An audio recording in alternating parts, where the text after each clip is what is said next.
Living in poverty is a serious issue within our country that we must tackle. This is something that affects every aspect of somebody's life because of the constant stress and worrying that it brings them. This is because they're always worrying about how they're going to pay their next bills, which one they want to choose to pay if they don't have the money for it, as well as how they're going to pay to put food on their table. This severe mental strain is something that directly harms people's lives. In fact, the higher socioeconomic status you have, the higher cognitive function you have. And even if you're only impoverished in your childhood, you'll still reap its effects throughout your adulthood. Relating to this, it's also proven that the more highly educated your parents are, the more educational success you'll have in your life. And this is because you're a product of your environment and you're going to have more support at home with your parents, leading you through more motivation. So with this information, we know that we must stop the poverty cycle through impoverished children in the classroom.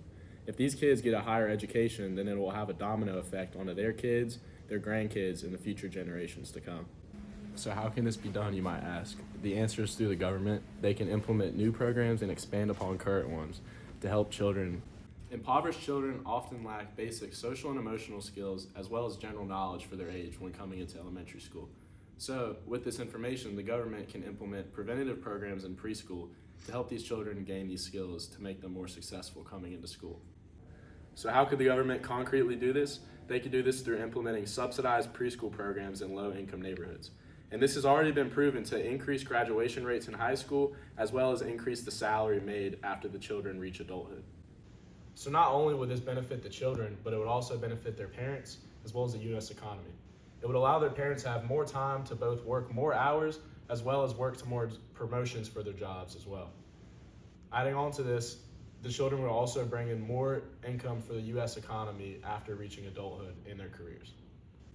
So even after the preschool years, the government could continue to help these children through kindergarten and beyond. And this could be done through funding school systems to allow all of their teachers to go through poverty simulations. Poverty simulation programs come in and they put every teacher through a simulated month of somebody living in poverty. This gives the teacher a greater understanding because they immediately realize the daily struggles and hardships that their impoverished students are going through. So this gives the teachers a greater understanding and more patience towards their impoverished students, which as a result creates a more personalized learning experience for these children, which allows them to be more successful in their classroom. The government could also provide assistance more indirectly through poverty assistance programs. This could look like increasing tax credits for impoverished parents, as well as increasing public housing programs. And as a result of this, it would create a less stressful environment for the children in their at-home lives, which would allow them to be more successful in the classroom. So to summarize, a quality education is the one-way ticket out of the poverty cycle. And this can be achieved through supporting and nurturing the young impoverished generation's education. As a result of this, it will have a lasting domino effect on their future generations to come. Thank you.